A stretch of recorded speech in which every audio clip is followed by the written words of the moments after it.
திரு வன்னியரசுட்டேன் தொடங்குறேன். ஏன்னா அவர் தான் இப்போ கடைசியாக சின்னம் மறுக்கப்பட்ட இடத்துல இருந்து இருக்கக்கூடியது. இந்த சின்னம் மறுக்கப்பட்டிருக்கிறது பானை சின்னம் இல்லை என்கிற இடத்திற்கு. அதுக்கான உங்களுக்கான அறிவிப்பையும் தேர்தல் ஆணையம் முறைப்படி கொடுத்திருக்கிறது. எப்படி பார்க்குறீங்க திரு வன்னியரசு?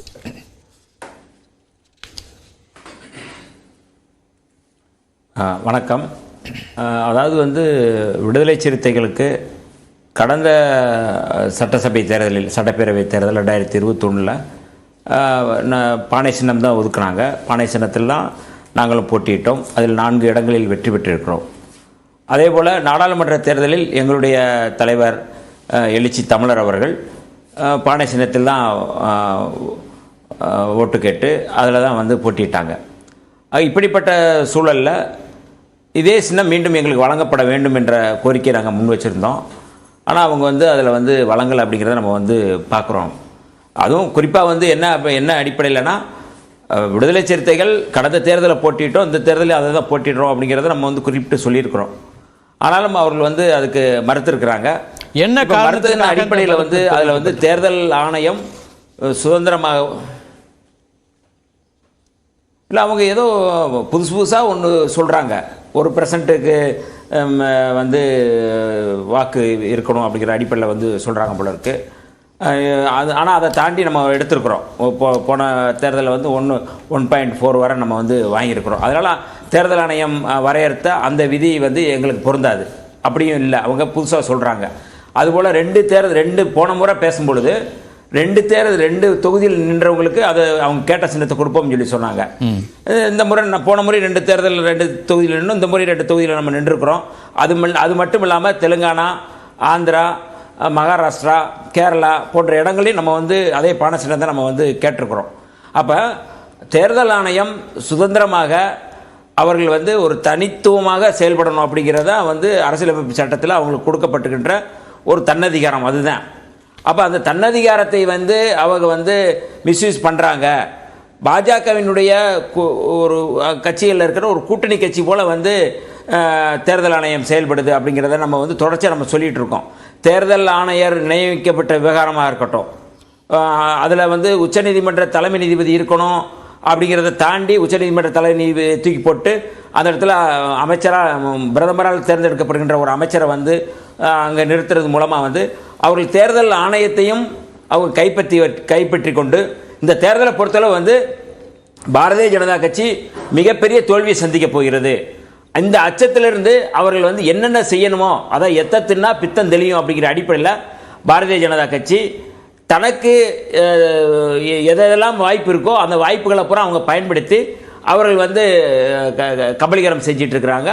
அப்படி தேர்தல் ஆணையத்தையும் கபலீகரம் செஞ்சுக்கிட்டு தான் இவங்க அதை முன்மொழிகிறாங்க அப்படிங்கிறத நம்ம பார்க்குறோம்.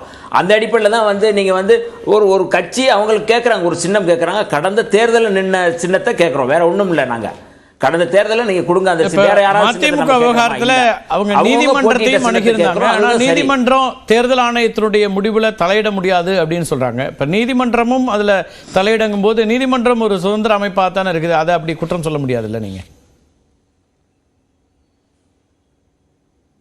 இல்லை, கடந்த முறை நீதிமன்றத்தில் தான் சைக்கிள் சின்னம் வாங்கினாங்க தமிழ் மாநில காங்கிரஸ். எப்படி தேர்தல் ஆணையம் அப்போ மட்டும் நீதிமன்றம் அதை சொல்லலை, ஏன் சொல்லலை?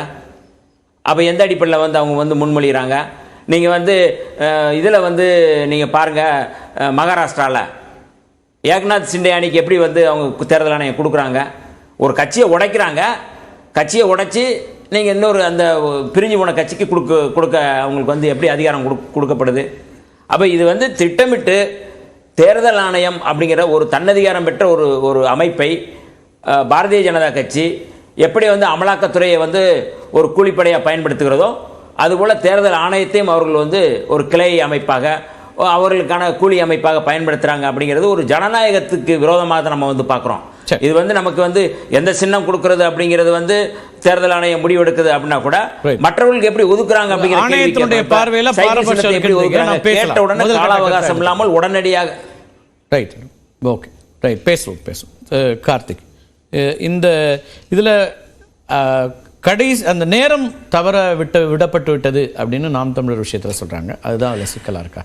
இல்லை, இதில் வந்து பாஜக ஆட்சி பொறுப்பேற்ற இந்த 10 ஆண்டு காலத்தில் தன்னாட்சி அமைப்பில் இருக்கக்கூடிய வருமான வரித்துறை, அமலாக்கத்துறை, அப்புறம் வந்து புலனாய்வுத்துறை எல்லாத்தோட தன்னாட்சி உரிமையும் போயிடுச்சு. எல்லாமே பாஜகவோட கரங்களுக்குள்ள வந்துருச்சு. அதே போல் வந்து நீதிமன்றம், தேர்தல் ஆணையம் அதுக்குள்ளேயும் பாஜகவோட அத்துமீறல் வந்து அதிகமாகிடுச்சு. அதன் விளைவாக தான் நான் அதை பார்க்குறேன். இதில் வந்து நாம் தமிழர் கட்சிக்கு முதன்மையாக சின்ன மறுக்கப்பட்டுச்சு, நாங்கள் பேசணும். இப்போ விசிகாவுக்கும் சின்ன மறுக்கப்படுது, அதே போல் மதிமுகவுக்கும் மறுக்கப்படுது. இதில் வந்து எதுக்காக மதிமுக மறுக்கிறாங்க அப்படின்னு கேட்டால் ஒற்றை இலக்கம், ஒரே ஒரு தொகுதி தான் அப்படிங்கிறாங்க. அப்படி பார்த்தா நீங்கள் விசிகாவை 2 இடம் கொடுத்துருக்கணும், சின்னம் கொடுத்துருக்கணும், ஆனால் கொடுக்கல. அப்போ பம்பரம் மறுக்கப்படுது, பானையம் மறுக்கப்படுது. ஆனால் அதே சமயத்தில் தமிழ் மாநில காங்கிரஸ் கிடைக்குது, அந்த பக்கம் அமமுக குக்கர் கிடைக்குது. ஒருவேளை வந்து நாங்கள் வந்து தாமதம் விண்ணப்பிச்சோம்னு ஒரு வாதத்துக்கு சொல்கிறாங்க. இப்போ நான் என்ன சொல்கிறேன் அப்படின்னா, ஒருவேளை பாமகவுக்கு முன்பாக யாராவது ஒரு அமைப்பு வந்து அந்த மாம்பழம் சின்னத்தை கேட்டு விண்ணப்பிச்சிருந்தா அந்த மாம்பழம் சின்னத்தை கொடுத்துருப்பாங்களா? இன்றைக்கி பாமக கிட்ட அங்கீகாரம் இல்லை, இழந்துட்டாங்க. இது முழுக்க முழுக்க பாஜகவோட அரசியல் நகர்வு தான். இது இன்னும் சொல்லப்போனால் நாங்கள் வந்து அந்த எங்களோட சின்னமாக இருக்கக்கூடிய விவசாய சின்னத்தை பெற்றிருக்கக்கூடிய அந்த அமைப்பு வந்து விண்ணப்பித்த நாள் என்ன, விண்ணப்பித்த படிவத்தை கொடுங்க அப்படின்னு தகவல் உரிமை சட்டத்தில் கேட்குறோம். கேட்டால் வந்து அந்த குறிப்பிட்ட நாளுக்கு 3 நாளைக்கு முன்னாடியே வந்து விண்ணப்பிச்சதாக வந்து அந்த படிவத்தில் காமிக்கப்படுது. ஒருவேளை அந்த நாளிலே விண்ணப்பிச்சிட்டாங்கன்னு வச்சுட்டா கூட தேர்தல் ஆணையமே விதியை வகுக்குது. ஜனவரி 4ஆம் தேதி ஒரு விதியை கொண்டு வர்றாங்க. என்ன விதி அப்படின்னா, 2 பொது தேர்தலில் எதிர்கொண்டு வரவு செலவு கணக்கை தாக்கல் பண்ணணும், 3 ஆண்டு வந்து வரவு செலவு கணக்கை வந்து தேர்தல் ஆணையத்தில் சமர்ப்பிச்சிருக்கிற விதியை கொண்டு வர்றாங்க. 4ஆம் தேதி கொண்டு வந்து 11ஆம் தேதி அமலாக்கம் செய்யப்படுது. இந்த விதியை வச்சிருந்தா அந்த கர்நாடகத்தை சேர்ந்த அமைப்புக்கு வந்து இந்த சின்னமே கிடச்சிருக்காது, அது அடிபட்டு போகும், பொருத்தப்பாடு இல்லாமல் போயிடும். ஆனால் அந்த விதியெல்லாம் இல்லாமல் அவங்களுக்கு தூக்கி கொடுக்கப்படுது. காரணம் என்னன்னா, இங்கே வந்து பாஜகவோட நகர்வு தான், எல்லாமே பாஜகவோட நகர்வு தான். இங்கே தன்னாட்சி அமைப்பு அப்படின்னு எதுவுமே கிடையாது, எல்லாத்துலேயும் அத்துமீறல் அடாவடித்தனம் தான். அதில் நாம் தமிழர் கட்சியை பொறுத்த வரைக்கும் நாம் தமிழர் கட்சிக்கு இந்த தேர்தல்ங்கிறது பெரிய தேர்தலாக இருக்கும். அது பாஜக தேர்தல் ஆணையத்தினுடைய பாரபட்சம் இதெல்லாம் சொல்றீங்க. திரு ஓ பன்னீர்செல்வம் இப்போ அவங்களோட அணியில தான் இருக்காரு, பாரதிய ஜனதா கட்சி கூட்டணியில தான் இருக்காரு. அவருக்கு இன்னும் சின்னம் வந்து அவர் கேட்டத சின்னம், அவர் இரட்டலையை முடக்கணும்னாரு, பல்வேறு கோரிக்கைகள் வச்சாரு. இன்னும் அவருக்கே அந்த சின்னம் ஒதுக்குறதுல அவர் சுயேட்சையா நிற்கிறாரு, சுயேட்சா சின்னத்தை கொடுத்துருக்காங்க. அவர் வந்து இரட்டலையை முடக்கங்கிறதுக்கான கேட்கலாம், அதற்கான இன்னைக்கு சாத்தியக்கூறுகள் இல்லை. இன்னைக்கு வந்து கட்சியே வந்து ஐயா எடப்பாடி கிட்ட போயிடுச்சு, அதனால் சின்னத்தை முடக்க முடியாது. இதே வந்து அதிமுகவோட கட்டளையை முடக்கணும் தானே பாரதிய ஜனதா. பாஜக இணைஞ்சு போனால் என்ன செய்வாங்க? ஏன் அதை நம்ம வந்து விவாதத்திற்கு எடுத்துட்டோம்னா, வாதத்தின் அடிப்படையில், உங்க வாதத்தின் அடிப்படையில் பாரதிய ஜனதா கட்சியோ தேர்தல் ஆணையமோ ஒரு விஷயத்தை முடிவு பண்ணிட்டாங்கன்னா செய்ய முடியும்னா இரட்டலையை முடக்கிறதும் அவங்களால. அதுக்கு ஐயா ஓபிஎஸ்ட வந்து கொஞ்சமாவது கட்சி கொஞ்சமாவது இருந்து வெளியேறி இருந்தாங்கன்னா அதை சாக்க வச்சு முடக்கிருப்பாங்க. அவர்களே ஒன்றுமே இல்லை அப்படிங்கிறதுனால முழுவதுமாக கட்சி எடப்பாடி கிட்ட போயிடுச்சு.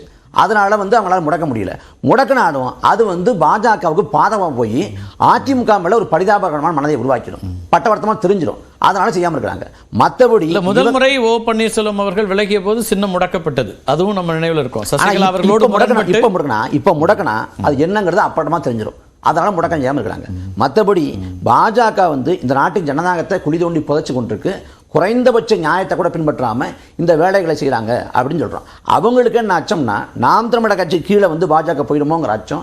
அந்த அச்சத்தின் விளைவாக தான் வந்து நாம் தமிழர் கட்சியை வந்து விவசாய சின்னத்தை பறிக்கிறது, அப்புறம் எண்ணெயை சோதனை போடுறது.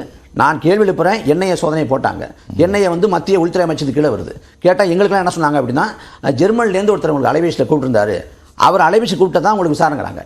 எனக்கு அலைபேசி கூப்பிட்டவர், நான் அலைபேசி எடுக்கலை, எனக்கு ஒரு மிஸ்டு கால், அவ்வளோதான். எனக்கு வந்து மிஸ்டு கார்டு ஐயா ஹெச்ராஜாவுக்கோ ஐயா அண்ணாமலைக்கு வந்திருந்தா அண்ணாமலையும் ஹெச்ராஜாவையும் கூப்பிட்டு இந்த எண்ணெயை விசாரணை பண்ணுமா? பதிலே கிடையாது.